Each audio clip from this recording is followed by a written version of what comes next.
In this video, we're going to be reviewing the roles for virtual book clubs. So you're going to be in a group of 5 other students who all were interested in the same novel you were.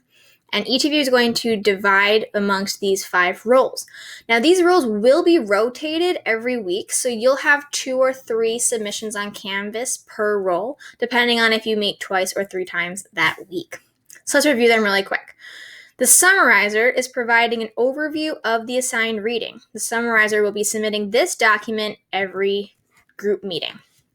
So you'll put the date, the book you're reading, the page numbers that were assigned for that meeting, a plot summary, and a couple key points that were really important to the development of the plot or the characters. The discussion leader is responsible for providing questions based on the assigned reading that are thought-provoking and will prompt lengthy responses from the group on a Canvas discussion board.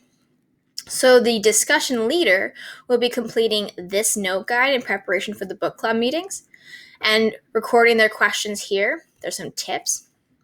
And then they'll be responsible for going to the Canvas discussion page for their book club and adding each discussion question as a separate response to the discussion page. And that allows everyone in the group to respond in a threaded response, it's all on Canvas, to each question. Each group member is responsible for responding twice to each question. So what I recommend group members do is that before they start the book club meeting, they review the discussion questions and give their first impressions. And then during the meeting, when they're discussing the assigned reading in some more detail, they can go back and add some new ideas. The next role is text connector. This person is making text-to-text or text-to-movie or books connections between what they read, text-to-self, which is when they're connecting it to their own personal life experiences, and text-to-world connection, so current events, what's going on. The vocabulary leader is responsible for identifying some tricky, confusing, or important to understanding the novel words and then defining them for the group. So this is their overview document. They're looking for at least 10 words that really stand out to them and telling their group why they chose the word as well as the definition. So this research is going to be really crucial for their group to understand different aspects of the assigned reading. So they have to be really careful in making sure they've got the right context to find the correct definition. Finally, we have our literary leader, who will be identifying different passages that really enhance the development of setting, plot, conflict, or characterization, and then finding examples of figurative language.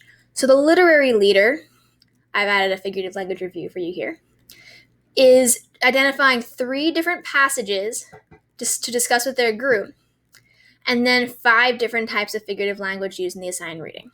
So again, every week you will be given a different role, and you'll be responsible for submitting that work on Canvas. Now, I'll be grading you on completion of your work, but your group members will be grading you at every single class, every single book club meeting on the effort you put into each role. You will all be filling out this peer assessment form, where you can move check marks to rank how well your group members were prepared for the discussion. Did they read the entire assigned reading? Did they complete their task, which we just went over? And did they participate in the discussion? So again, both your peer assessments and your completion of work will be graded for these book club meetings. But you'll have plenty of opportunities to rotate amongst all these roles. So if you're a little worried about leading a discussion or making text connections, you'll have opportunities to improve your grade by how well you do in these other roles. If you have any questions, please email me.